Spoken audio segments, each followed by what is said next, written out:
The hospital lights flickered softly above Lisa Morgan's bed.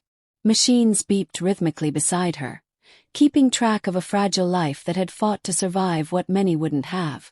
Her eyes blinked open slowly, taking in the sterile surroundings. The ache in her chest wasn't just physical. It was spiritual, emotional, and soul-deep. She had once believed she was living the dream.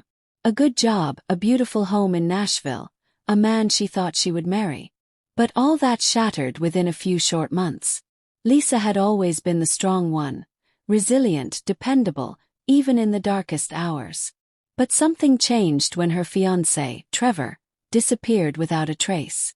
One day he was promising her forever, and the next, all his belongings were gone. His number disconnected, and she was left with nothing but questions and an empty apartment. At first she thought he had been hurt. Then rumors started swirling. He had left town with another woman, someone he had been seeing behind Lisa's back for almost a year. The betrayal burned like fire through her veins. How could someone who claimed to love her walk away so easily, so heartlessly? She tried to stay strong, but the loss spiraled into something deeper. Her work at the design firm started to suffer. She stopped showing up at church. Her friends noticed, but every time they reached out, she pulled away further. And then came the accident. Lisa had been driving aimlessly that night, unable to sleep, thoughts churning like a storm. It was raining hard and visibility was low. One wrong turn, one swerve, and her car collided with a guardrail, flipping onto its side. When she woke up in the hospital days later, her body broken and her spirit nearly shattered, all she could feel was despair. But that's not where her story ended. In the weeks that followed, Lisa began to see something strange happening, not in her environment, but in her heart. The days were hard, filled with pain and rehabilitation, but during the long, lonely hours in her hospital bed, she began to hear a whisper, a presence that she hadn't truly paid attention to in years. At first, she chalked it up to wishful thinking. But the voice became clearer. It wasn't audible, but it was undeniably real. It said, "You're not done yet. I'm rebuilding you. Stronger." The nurse assigned to her, an older woman named Donna, noticed the change almost instantly. Donna had worked in that hospital for nearly 30 years and had seen her share of patients, but something about Lisa's transformation was different. "God's not through with you, honey," she told her one day, as she gently helped adjust the pillows behind Lisa's back. "The devil may have thought he won, but all he did was trigger your breakthrough." Lisa looked at her through tired, swollen eyes. "Why would God let me go through all of that? Trevor's betrayal, the accident. I don't know if I have anything left." Donna smiled gently, brushing a stray hair from Lisa's forehead. "Because sometimes we have to be broken so we can be rebuilt. And when God rebuilds, he doesn't use glue. He uses gold." That night Lisa couldn't sleep. Those words stirred something in her. The pain was still there, but for the first time it didn't feel like punishment. Felt like purpose. She reached for the Bible her mother had brought during one of her visits. She hadn't touched it in months. With trembling fingers, she opened it randomly and found herself staring at Isaiah 61 verse 3. "To bestow on them a crown of beauty instead of ashes, the oil of joy instead of mourning, and a garment of praise instead of a spirit of despair." Tears slipped down her cheeks, and in the silence of that hospital room, Lisa whispered, "God, if you're really building me back up, I'll follow.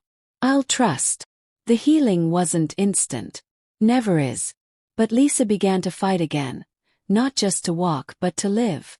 She signed up for physical therapy, pushed through the pain, and allowed her friends back into her life. Most importantly, she reconnected with her faith. She began journaling again, something she hadn't done since college. In those pages she poured her anguish, her prayers, and eventually her praise. When Lisa was finally discharged, she didn't return to her old apartment. Instead, she moved into a smaller place in East Nashville. She sold the furniture she and Trevor had picked out together, and bought a second-hand dining table where she would later host Bible studies and dinner gatherings. Every piece of her new life was intentionally chosen, reflecting who she was becoming, not who she had been. Soon, she started volunteering at a local shelter that helped women recovering from emotional and domestic abuse.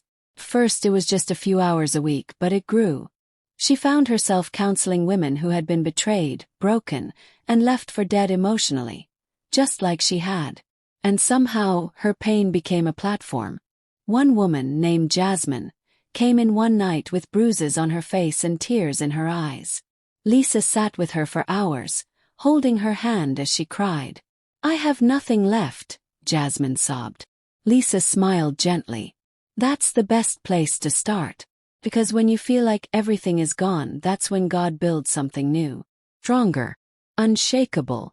It was something she now truly believed. A few years passed, and Lisa's life looked nothing like it once had. She wasn't chasing validation in a relationship anymore. She wasn't pretending to be okay for the sake of appearances. She was living authentically, stronger, wiser, and rooted in something deeper than surface-level happiness. Her story caught the attention of a local pastor who invited her to speak during a women's conference. She hesitated at first. Public speaking terrified her. But she remembered those nights in the hospital when she promised God she would follow wherever He led. So she said yes. That day, standing in front of over 200 women, Lisa shared her story.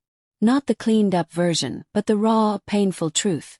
How the devil had tried to break her through betrayal, isolation, and near death. But also how God had built her back. Not in the same form, but in a stronger, more resilient version. As she finished, the room was silent. And then, slowly, applause broke out.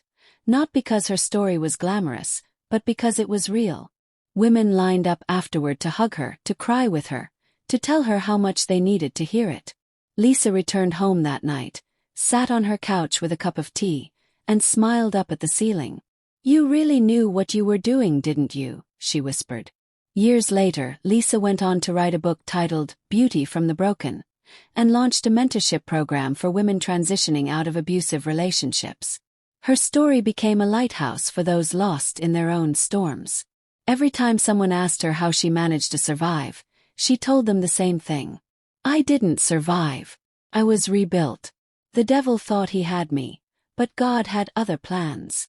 Even on days when life still threw challenges her way, she never forgot that hospital room, the whisper in the dark, or Donna's warm hand holding hers. Lisa Morgan became living proof that brokenness is not the end. That betrayal and tragedy do not define you. That when life falls apart, sometimes it's God rearranging the pieces for something far better. Because when the devil tries to break you and you let God in, He doesn't just patch the cracks. He rebuilds you into something unshakable, something divine, something stronger.